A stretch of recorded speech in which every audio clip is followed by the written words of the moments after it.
আপনাদের কাছে পর্দার হিরো, আমার কাছে আমার রিয়েল লাইফ। বাবার সাথে যখন বাইরে যেতাম, মানুষ তার কাছে দৌড়িয়ে আসতেন। আমরা ছোট ছিলাম, বিরক্ত লাগতো, গাড়ি ঘিরে বসে থাকতো। 2টার সময় একটা ফোন করতেন, কি রে খেতে আসবি না? 10টা বাজলে আমি কি বসে থাকবো না, খেয়ে নেবো?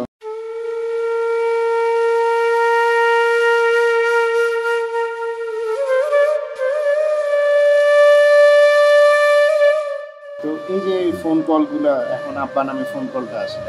ফজরের নামাজ পড়ে কবরস্থান চলে যাই, 10 মিনিট কাটিয়ে আসি। দেশের মানুষের কাছে যখন সুপারস্টার, তখন আপনি তাকে বাবা হিসেবে পেয়েছেন, নায়করাজ রাজ্জাক স্যারকে। অভিনেতা বা পরিচালক নয়, বাবা হিসেবে কেমন ছিলেন নায়করাজ রাজ্জাক?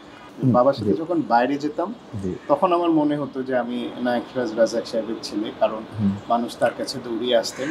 আমরা ছোট ছিলাম, বিরক্ত লাগতো, গাড়ি ঘিরে বসে থাকতো, নামতে পারতাম না, যেতে পারতাম না। মানে মানুষের ভালোবাসা, সবাই আসবে, তার সাথে একটু কথা বলবে। তো এই জিনিসটা ছিল। বাড়ির ভিতরে যখন ঢুকতাম, তখন শুধু আমার বাবা, 8-10টা মানুষের ছেলে মেয়ের বাবা যেরকম, আমার বাবাও সেরকমই ছিলেন।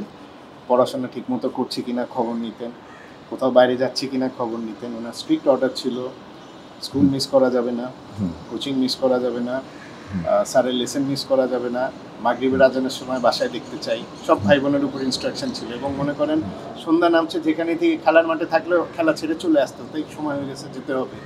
তো মানে এতটা স্ট্রিক্ট ছিলেন। এবং কখনো যদি লেট হতো বা বাইরে থাকতাম, আসার পর দাঁড়াও, কোথায় ছিলে বলো, কী করছিলে বলো, কার সাথে ছিলে বলো। এবং আমার ফ্রেন্ড সার্কেল আমাদেরও খুব লিমিটেড ছিল। তো এই যে ফ্যামিলি ডিসিপ্লিন, এইটা যে উনি আমাদের দিয়ে গেছেন, এই লেগাসিটা আমরাও ধরে রেখেছি আমাদের ছেলে মেয়েদের মাঝে। যেন আমরা এখন এসে ফিল করি যেন এই ডিসিপ্লিন, এই রুটিনটা আমাদের জন্য দরকার ছিল। এই কারণে আমরা কেউ ডিরেল হতে পারি না। আমাদের ওই রুটিন, ওই প্র্যাকটিসটা রয়ে গেছে। ভোরবেলা উঠতে হতো, নামাজ পড়ার সিস্টেম করে দিয়েছিলেন। উনি নিজে ব্যস্ত থাকতেন সিনেমা নিয়ে, কিন্তু ধর্মকর্ম বা বাকি কাজগুলা, এগুলো যাতে প্রপারলি হয়, টাইম টু টাইম খবর নিতেন, মনিটর করতেন, যেখানেই থাকতেন। মানে এখনও যেটা সবচেয়ে বেশি মিস করি, দেখা যায় অফিসে আছি বা শুটিংয়ে আছি, 2টার সময় একটা ফোন করতেন, কি রে খেতে আসবি না? রাত 10টার পর শুটিং করলে 10টা বাজলে আমি কি বসে থাকবো না, খেয়ে নেবো? আমি বলছি, আব্বা আপনার ওষুধ আছে, আপনি খেয়ে নেন, আমার একটু সময় লাগবে, আমি শেষ করে আসছি। তো এই যে ফোন কলগুলা, এখন আব্বা নামে ফোন কলটা আসে না।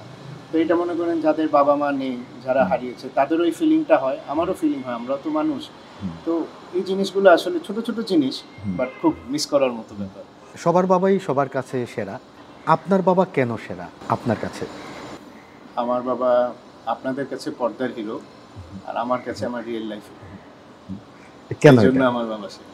আচ্ছা, কারণ উনি যে আমার জন্য, আমার পরিবারের জন্য যা করে গেছেন সারাটা জীবন, আমার মনে হয় এখন এসে ফিল করি যে উনি কাজ করেছেন ইন্ডাস্ট্রির জন্য, চলচ্চিত্রের জন্য, বাট আরেক দিক দিয়ে উনি কাজ করেছেন তার ছেলে মেয়েকে একটা পর্যায়ে নিয়ে যাওয়ার জন্য, স্ট্যাবলিশ করার জন্য। আমার ছেলেমেয়েরা যাতে কোনো দিন কষ্টে না থাকে, আমার ছেলেমেয়েরা যাতে অশিক্ষিত না থাকে, আমার ছেলেমেয়েরা যাতে সামাজিক অবক্ষয়ের মধ্যে না পড়ে।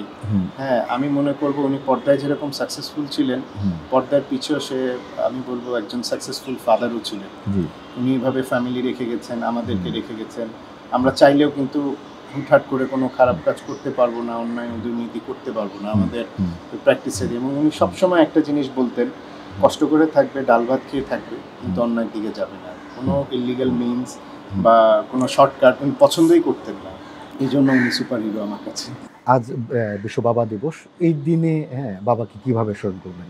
বাবাকে প্রত্যেক দিন স্মরণ করি, আমার কাছে কোনো দিবস না। ইনফ্যাক্ট দেখা যায় যেদিন খুব বেশি মনে পড়ে, ফজরের নামাজ পড়ে কবরস্থান চলে যাই, 10 মিনিট কাটিয়ে আসি, দোয়া করে আসি।